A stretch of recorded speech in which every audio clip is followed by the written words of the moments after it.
अस्सलाम वालेकुम स्टूडेंट्स। आज हमारा लेक्चर नंबर 7 एक्सरसाइज 17.4 हम स्टार्ट करने वाले हैं। और वो जो रिलाई करती है वो है वेन डायग्राम। पूरे टॉपिक के ऊपर है 17.4। तो पहले हम वेन डायग्राम को थोड़ा पढ़ेंगे, समझेंगे किस तरीके से इसको बनाया जाता है, ज्योमेट्रिकल वे में किस तरीके से हम सेट को रिप्रेजेंट करते हैं। हम पहले उसको पढ़ेंगे और फिर हम उसकी एक्सरसाइज को भी सॉल्व करेंगे। तो ये बड़ा इंपॉर्टेंट टॉपिक है क्योंकि बहुत सारे स्टूडेंट्स को इसमें मसला होता है वेन डायग्राम के अंदर। तो प्लीज गौर से इसको देखें कि किस तरीके से हम वेन डायग्राम बनाते हैं। तो स्टार्ट करते हैं आज का लेक्चर। ये बुक की ये चीजें हैं, मतलब मैंने इसको स्क्रीनशॉट लेके यहाँ पे पेस्ट किया, उससे ही हम इसको देखेंगे कि किस तरीके से वेन डायग्राम बनाते हैं। तो वेन डायग्राम सब डेफ we have already studied in previous class that sets and relation operation can also represent geometrically. This geometric representation is called Venn diagram. तो हम बेसिकली सेट्स को ज्योमेट्रिकली रिप्रेजेंटेशन करने के लिए हम वेन डायग्राम का इस्तेमाल करते हैं। वेन डायग्राम का इस्तेमाल करते हैं, can also be represent geometrically लिखा हुआ है यहाँ पर। तो in Venn diagram rectangle is usually used to represent universal set. हम रेक्टेंगल को इस्तेमाल करते हैं यूनिवर्सल सेट बनाने के लिए, यूनिवर्सल को रिप्रेजेंट करने के लिए। रेक्टेंगल जो बना हुआ है, ये आप देख रहे हैं यू लिखा हुआ है यहाँ पर, ये हम बनाते हैं यूनिवर्सल सेट को रिप्रेजेंट करने के लिए। वेयर सर्कल और ओवल रिप्रेजेंट सेट। ये जो सर्कल या ओवल आप कह सकते हैं, जैसे ए और बी के सेट बने हुए, ये हम इसको हम सेट को रिप्रेजेंट करने के लिए हम बनाते हैं। तो दो चीजें इस्तेमाल होती हैं, रेक्टेंगल और सर्कल या ओवल, आप दोनों में से कोई भी कह सकते हैं इसमें। ठीक है, अब इसको किस तरीके से थोड़ा बहुत बेसिक्स देख लेते हैं। पहला पॉइंट है Venn diagram shows a set A inside universal set. अब ये एक यूनिवर्सल यूनिवर्सल सेट के अंदर एक सेट ए है, उसको शो करवा रहा है। कैसे शो करवा रहा है? फॉर एग्जांपल अगर बताओ यू की वैल्यू मेरे पास है 1 से लेके 10 तक, और ए की वैल्यू है 2, 3 और 4। तो अगर आप नोट करें तो बेसिकली ए होगा सबसेट होगा यूनिवर्सल सेट का। ठीक है, तो इसको रिप्रेजेंट करने का तरीका कुछ इस तरीके से होगा। ये जो पहली डायग्राम बनी हुई है आपके पास, ये वाली डायग्राम, आपने सबसे पहले यूनिवर्सल सेट बनाया, सही है। उसके अंदर आपने सारी यू की वैल्यूज पुट कर दी। मैंने जैसे आप लोग को बताया कि यू के लिए 1 से लेके 10 तक है, और ए की वैल्यू है 2, 3, 4। तो मैं लिखूंगा 1, 5, 6, 7, 8, 9 और 10। कहीं भी, मतलब मैं ये पूरा यूनिवर्सल सेट है, कहीं भी लिख सकता हूँ। तो मैंने यहाँ 2, 3, 4 नहीं लिखा, वो बेसिकली ए की वैल्यू थे, तो मैं ए के अंदर लिख दूंगा। और ए किसके अंदर है? यूनिवर्सल सेट के अंदर है। तो यूनिवर्सल सेट की ये सारी वैल्यूज हो जाएंगी और ए की वैल्यू हो जाएगी 2, 3, 4। तो हम कुछ इस तरीके से इसको रिप्रेजेंट करते हैं। इसी तरीके से एक और डायग्राम नंबर 2 में लिखा, Venn diagram showing two disjoint set A and B. दो डिसजॉइंट सेट है ए और बी का, जो यूनिवर्सल सेट के अंदर है। फॉर एग्जाम्पल, इसकी भी एग्जाम्पल लेते हैं। आपके पास यूनिवर्सल सेट की वैल्यूज जो 1 से लेकर 10 तक है, सही है। और आपके पास ए की वैल्यू है 2, 3, 4 और बी की वैल्यू है 6, 7। तो ए और बी डिसजॉइंट सेट होगा क्योंकि यहाँ पर है 2, 3, 4। डिसजॉइंट सेट भी हम पढ़ चुके हैं, कौन सा डिसजॉइंट?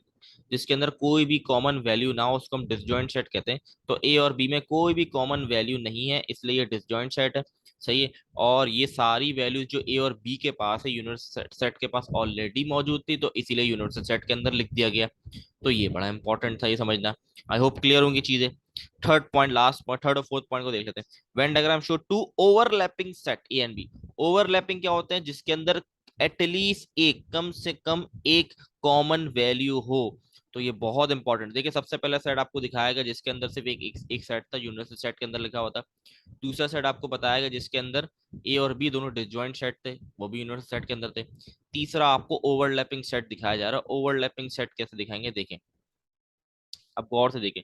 फॉर एग्जाम्पल, ये एग्जाम्पल लेता हूँ, यू की वैल्यू 1 से लेके 10 तक है, ए की वैल्यू 2, 3, 4 है। अब बी की वैल्यू थोड़ी चेंज कर रहा हूँ, बी की वैल्यू जो है मेरे पास है 4, 5, 6। सही है, मैं इसकी वैल्यू पुट कर देता हूँ। 4, 5, 6 है, ठीक है। 1, 7, 8, 9 और 10। यहाँ है मेरे पास 2, 3, 4 और यहाँ है 4, 5, 6।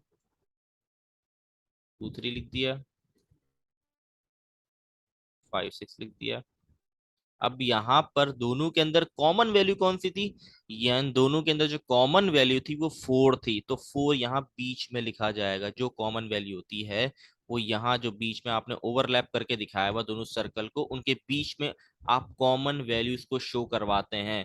तो अगर आपको इंटरसेक्शन का वेन डायग्राम बनानी होगी तो कुछ इस तरीके से बन रही होगी, ओवरलैपिंग सेट, और बीच में जो आपकी कॉमन वैल्यूज होंगी वो लिखी जाएंगी। तो ये कहलाती है ओवरलैपिंग सेट। आई होप आपको क्लियर होगी। तो ये था तीसरा, थर्ड पार्ट। फोर्थ पे आता है, फोर्थ पॉइंट पे, Venn diagram showing A subset B of A, subset B of A show करवा रहा है बेसिकली, बी जो है सबसेट है ए का, तो किस तरीके से शो करवा रहा है, कुछ इस तरीके से शो करवा रहा है कि ए के अंदर ही बी है, क्योंकि बी के अंदर जो वैल्यूज होंगी ए के अंदर ऑलरेडी होनी चाहिए, तो वो सबसेट ऑफ बी कहलाता है। तो इसको शो इस तरीके से करवाते हैं। बहुत जरूरी ये चार पॉइंट्स आपको क्लियर हो, ठीक है। ये चार पॉइंट्स क्लियर होंगे तो आगे आपके लिए आसानी होगी, अगर आगे आसानी नहीं होगी तो मुश्किल हो जाएगा। और आप लोग को ये चीजें पता होनी चाहिए, ओवरलैपिंग क्या होता है, डिसजॉइंट क्या होता है, सबसेट क्या होता है। ये बहुत बेसिक चीजें शुरू में पढ़ा चुके हैं, मैं पढ़ा चुका हूँ आप लोगों को। आपकी अगर बेसिक क्लियर है तो आपके लिए मुश्किल नहीं है, ठीक है। मूव ऑन करते हैं आगे। आई होप आप लोग को चीजें क्लियर होंगी। अगर फिर भी कोई सवाल है तो आप जरूर पूछ सकते हैं। हम आगे मूव ऑन करते हैं। यूनियन एंड इंटरसेक्शन, अब ये एग्जाम्पल थी बुक के अंदर, उस एग्जाम्पल के थ्रू मैं आपको दिखाऊंगा किस तरीके से इसको हम सॉल्व करते हैं, ठीक है। यूनियन को और इंटरसेक्शन को, अगर आपको सवाल, फॉर एग्जाम्पल आपको सवाल आ जाए कि यूनियन निकाले, इंटरसेक्शन निकाले और उसको वेन डायग्राम में शो कर दें, तो किस तरीके से करेंगे वो आपको करके दिखाता हूँ। एक आपको एग्जाम्पल दी हुई है कि आपको if u equal to 1 to 10, u की वैल्यू आपको 1 से लेकर 10 तक दे दी गई है, ठीक है। और ए की वैल्यू 1 2 3 4 5 है और बी की वैल्यू 2 4 6 8 है। Then using Venn diagram to represent A union B and A intersection B, आपने ए यूनियन बी और इंटरसेक्शन बी निकाला। तो ए यूनियन बी क्या, उसका आंसर ये आ गया। यूनियन निकाला हम सीख चुके हैं, जो सेम दोनों ब्रैकेट्स के अंदर जो वैल्यू एक साथ लिख दी जाती है, ऑर्डर वाइज और नॉन रिपीटिंग वैल्यूज, तो ये हम पढ़ चुके हैं। ये हमने निकाला ए यूनियन बी। तो इसको रिप्रेजेंट कैसे करेंगे, यहाँ पे यूनिवर्सल सेट भी सवाल के अंदर गिवन है, इसलिए हम सबसे पहले रेक्टेंगल बनाया, यूनिवर्सल सेट बना दिया हमने, ठीक है, जिसको यू का नाम दे दिया, ये रहा यू का नाम। हमने लिख दिया ए यूनियन बी, हम सॉल्व कर ऊपर लिख दिया। ये जो जिस तरीके से बनाया गया, जो चीजें बता रहा हूँ, ये लिखना लाजमी है आपके लिए। आपने लिखा ए यूनियन बी लिख दिया, यहाँ पर यहाँ यू लिख दिया। फिर हमने ए और बी को ओवरलैपिंग सेट के थ्रू बनाया। ओवरलैपिंग क्यों बनाया, इंटरसेक्शन तो कुछ हो नहीं रहा, ओवरलैपिंग क्यों बनाया, क्योंकि अगर आप देखें दोनों सेट के अंदर कुछ ना कुछ कॉमन वैल्यू है, 2 और 4 कॉमन है। आप इंटरसेक्ट कर रहे हो नहीं कर रहे हो, लेकिन अगर दोनों में सेम कॉमन वैल्यू है तो ओवरलैपिंग के थ्रू आप बनाएंगे। तो हमने ओवरलैपिंग के थ्रू इसको बना दिया, सही। यूनिवर्सल सेट के अंदर हमने ओवरलैपिंग के थ्रू इसको बना दिया, सही है। अब हमने जो ए की वैल्यू लिख दी 1 3 5 और 6 8, और जो कॉमन वैल्यू थी वो हमने यहाँ बीच पे लिखी 2 4, ये देखें, ये इसकी कॉमन वैल्यूज थी 2 और 4, ठीक है, हमने बीच पे लिखी। और जो रिमेनिंग वैल्यूज बच गई, देखिए यूनिवर्सल सेट एक तरीके से फादर है और ए और बी उसके एक चाइल्ड है, सही है। फादर की कोई ना कोई क्वालिटी ए और बी के अंदर मौजूद है, तो इसी तरीके से जो यूनिवर्सल सेट है उसके अंदर 1 से लेकर 10 तक वैल्यू है, और उसकी कुछ नंबर्स ए के पास मौजूद है और कुछ बी के पास मौजूद है। तो ए और बी को नंबर्स हमने दे दिए। अब जो रिमेनिंग नंबर्स बच गए वो हमने यहाँ लिख दिए, 7 बच गया, 9 और 10, सही है। तो यहाँ पर आपने सारे नंबर लिख दिए। अब आपने फाइंड आउट किया है A union B. A union B निकाला है, तो आपके पास आंसर क्या है, 1 2 3 4 5 6 तो आपके पास ये आंसर है। और ये सारी वैल्यूज किसके अंदर है, इन दोनों सेट्स के अंदर मौजूद है, क्योंकि यूनियन क्या करता है, दोनों सेट की वैल्यूज को मिला के लिख देता है। तो हम क्या करते हैं, जब यूनियन फाइंड आउट करते हैं तो वो दोनों सेट को हम शेडेड कर देते हैं। आप लोग येलो से यहाँ किया हुआ है, आप लोग इसको ना पेंसिल से, लाइट पेंसिल से शेड करते हैं ना उसको, इस तरीके से ड्राइंग के लिए हम नहीं करते, हम इसको शेड करते हैं, उस तरीके शेड कर देंगे आप पूरा, ठीक है। तो ये तो येलो से, आपको येलो से करने की जरूरत नहीं है, आप पेंसिल से भी कर देंगे तो कोई मसले की बात नहीं है। तो आप ये पूरा दोनों सेटों को शेड कर देंगे, इससे पता चलता है कि इसका A union B find out किया गया है। आई होप क्लियर होंगी चीजें, नहीं है तो जरूर पूछिएगा कमेंट में, ठीक है, जरूर इंपॉर्टेंट है। इंटरसेक्शन पे जाते हैं हम आगे। इंटरसेक्शन के ए इंटरसेक्शन बी का 2 4 आया, ये इंटरसेक्शन बी लिखते, बाकी सारी चीजें वही है जैसे वहां बनाया था सेट, बस शेड डिफरेंट किया हुआ है, क्योंकि आंसर आया 2 4। 2 4 कहाँ पर है, यहाँ मिड में है, दोनों के बीच में जो ओवरलैप कर रहा है, तो हमने इसको शेड कर दिया, ठीक है। आई क्लियर होंगी चीजें, आगे बढ़ते हैं। Union intersection, I hope clear होंगी आप लोगों को चीजें, यूनियन इंटरसेक्शन आसान है। नेक्स्ट है कॉम्प्लीमेंट ऑफ अ सेट। हम कॉम्प्लीमेंट मतलब माइनस करते हैं, तो माइनस का किस तरीके से बनाया जाता है, अब ये देखें। शेड आपको वही करना है एरिया जहां पर आपके पास जो आपका आंसर आ रहा होगा, और वो आंसर की जो वैल्यूज जहां पर मौजूद होंगी उसको शेड आउट करना है। सिंपल, आप इस तरीके से भी याद रख सकते हैं इसको। अब जैसे हमने क्या किया, ये सवाल देख लेते हैं। हमने क्या ए कॉम्प्लीमेंट निकाला, कॉम्प्लीमेंट कैसे निकालते भाई, हम निकालते हैं यू यूनिवर्सल माइनस ए कर देंगे, सही है। तो ये माइनस पे क्या करते हैं, सेम वैल्यूज कट हो जाती है, जो रिमाइंडर बच जाता है फर्स्ट पे वो आंसर होता है। तो ये आ गया आपका आंसर। हम देखें माइनस करना, यूनियन करना, इंटरसेक्शन करना पीछे सीख चुके हैं, इसलिए मैं इसको नहीं देख रहा अभी। मेरा मेन फोकस वेन डायग्राम के ऊपर है कि आपका जो आंसर आता है उसको अपने वेन डायग्राम में किस तरीके से बनाना है, ये इंपॉर्टेंस रखता है। ठीक है, आपने सबसे पहले यूनिवर्सल सेट बनाया, उसके अंदर एक ही सेट है ए ए बनाया, एक ही वैल्यूज लिख दी, और जो बाकी बच गई वो आपने बाहर लिख दी 5 6 7 8। ठीक है, आपका आंसर आया है 5 6 7 8, और ये कहाँ मौजूद है, ये सेट के बाहर मौजूद है, यूनिवर्सल सेट के पास 5 6 7 8, ये चारों वैल्यू इसके पास मौजूद हैं। तो आपने क्या किया, सिंपल इसको शेड कर दिया। तो आपने सिंपल चीज याद रखनी है, आपने अगर वैल्यूज पुट करने आपको आती है, जैसे कि यहाँ ए के अंदर आपने ए की वैल्यूज पुट कर दी, और जो रिमाइंडर बच गया वो आपने बाहर पुट कर दिया। इसी तरीके से प्रीवियस सवाल के अंदर भी हमने यही किया था, ए और बी की वैल्यूज पुट की, अगर कॉमन था तो हमने बीच में कॉमन लिखा, और जो रिमाइंडर था वो बाहर पुट कर दिया। फिर जो आंसर आएगा आपके पास, उस एरिया को आपने शेडेड करना है। यहाँ पे आंसर आया 5 6 7 8, तो आपने पूरा यूनिवर्सल एरिया को शेडेड कर दिया, और ये आपका आंसर हो गया। ठीक है, तो मूव ऑन करते हैं नेक्स्ट पे। सिमेट्रिक डिफरेंस ऑफ सेट, मतलब जिसको मैं डेल्टा भी कहता हूँ, ए डेल्टा बी, तो इसको सिमेट्रिक डिफरेंस ऑफ सेट कहते हैं। तो डेल्टा बी कह लें या सिमेट्रिक डिफरेंस, दोनों सेम ही बात है। तो इसको अब देखते हैं ये कैसे सॉल्व होगा। अब ये देख लें, हम क्या डेल्टा ए डेल्टा बी में भी सेम चीज होती है, सेम वैल्यूज कट डाउन हो जाती हैं, और दोनों ब्रैकेट में जो बचता है वो इसका आंसर होता है। ठीक है, अब यहाँ हमारे पास एक यू सेट है, A B C D E F A C E A B C. शीट करने से पहले आप सबसे पहले जो वैल्यूज गिवन है उससे आप डायग्राम बना लें। ये सबसे इंपॉर्टेंट है, पहले आप वेन डायग्राम बना लें, शेड एंड में कीजिएगा। आपने डायग्राम बना ली, आपने सवाल सॉल्व किया, आंसर है बी कॉमा ई। तो बी और ई आपके पास कहाँ मौजूद है, बी आपके पास यहाँ मौजूद है, और ई आपके पास यहाँ मौजूद है। तो आप इसको शेड कर लेंगे, लेकिन आप ये कॉमन जो है इसको शेड नहीं करना है, वरना गलत हो जाएगा आपका जवाब। ठीक है, क्योंकि ए और सी आपका इंक्लूडेड नहीं है आंसर के अंदर, आपके पास आंसर बी और ई आया है, तो आपने इसको शेड कर लेना है। और जो रिमाइंडर होता है आप लोग पहली बार वो बाहर लिख देते हैं यूनिवर्सल सेट के पास। तो ये आपका आंसर हो गया। तो अब चीजें क्लियर होंगी, इसकी प्रैक्टिस करेंगे तो इंशाल्लाह आपको चीजें बहुत सारी क्लियर हो जाएंगी। अब आते हैं डी मॉर्गन लॉ, ये आपको क्वेश्चन भी मिलेगा 74 में। हम अभी इसको इसमें समझ लेते हैं, एग्जांपल में समझ लेते हैं किस तरीके से करना है। ठीक है, तो आपको वेरीफाई करना है डी मॉर्गन लॉ को। डी मॉर्गन लॉ हमने 17.3 के अंदर लास्ट लेक्चर जो उसके अंदर पढ़ा था, हमने सॉल्व करके देखा डी मॉर्गन किस तरीके से सॉल्व करते हैं, और इंपॉर्टेंट क्वेश्चन मैं आपको बता चुका हूँ। इसे वेन डायग्राम भी इसकी काफी इंपॉर्टेंट है, ये भी आ सकती है आपके पास। हो सकता है आपके पास लॉन्ग में सवाल बन के आ जाए कि आप सॉल्व करें और फिर इसकी वेन डायग्राम में भी प्रूव करें। कुछ भी आ सकता है पेपर में, आपको हर चीज के लिए प्रिपेयर होना पड़ेगा। ठीक है, आपको हर चीज आनी चाहिए।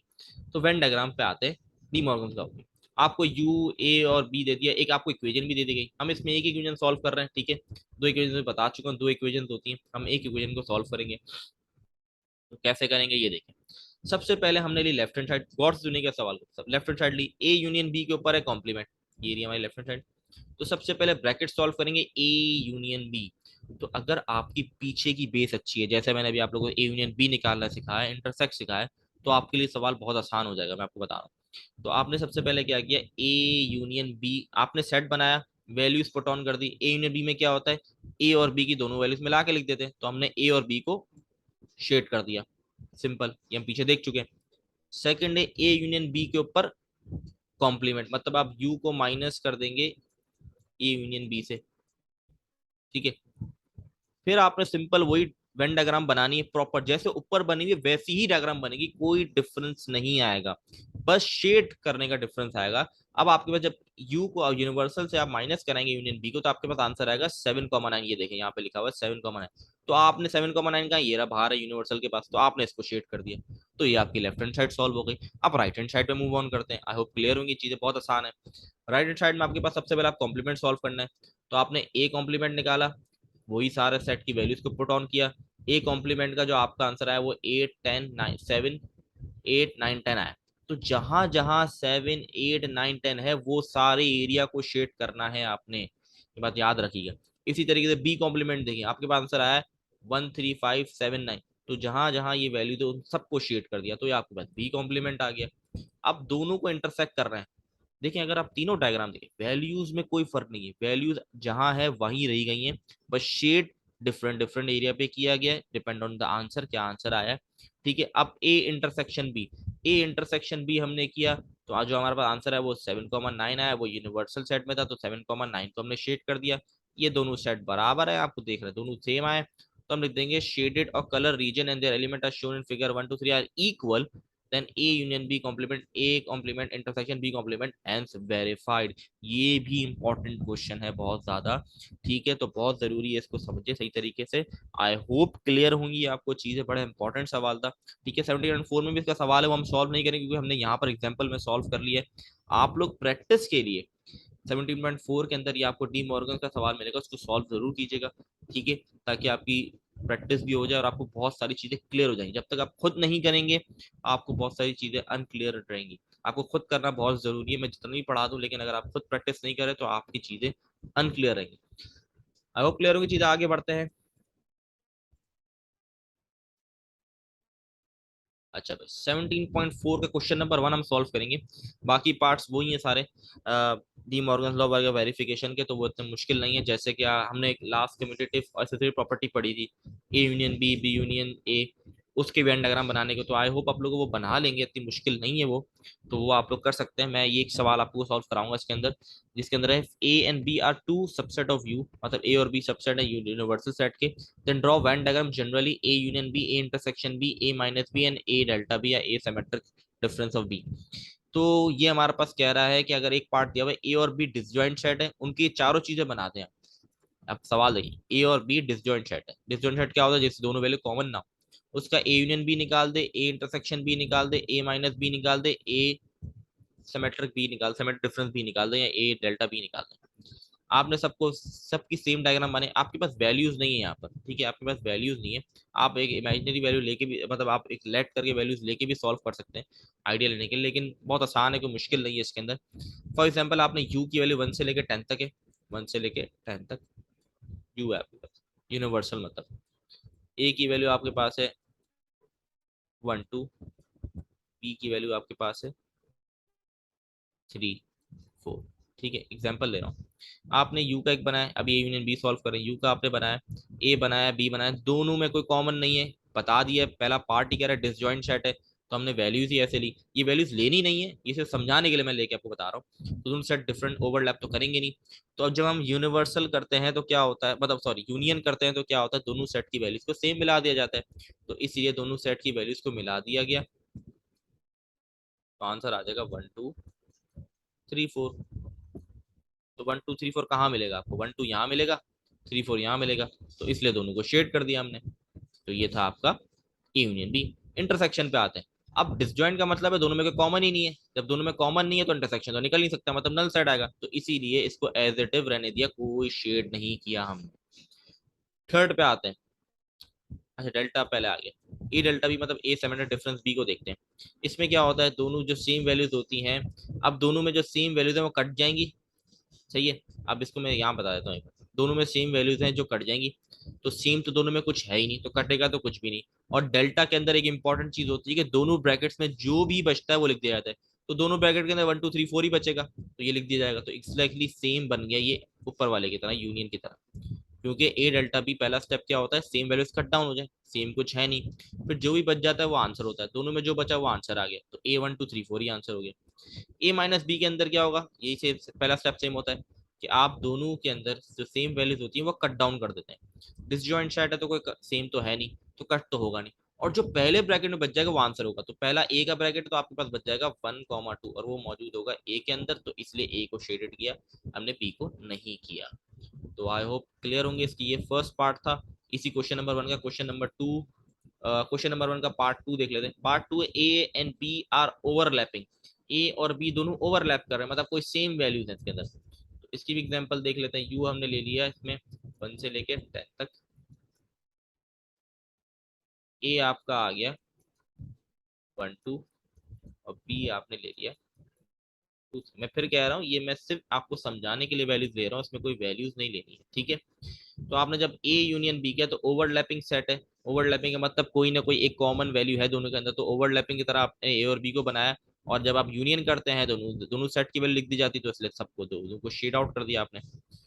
इंटरसेक्शन के अंदर क्या होगा, जो आपका कॉमन आएगा वो आपका आंसर होगा, कॉमन है 2 2, तो 2 आपका यहाँ आएगा, तो इसलिए आपने यहाँ पे इसको शेड कर दिया, ठीक है।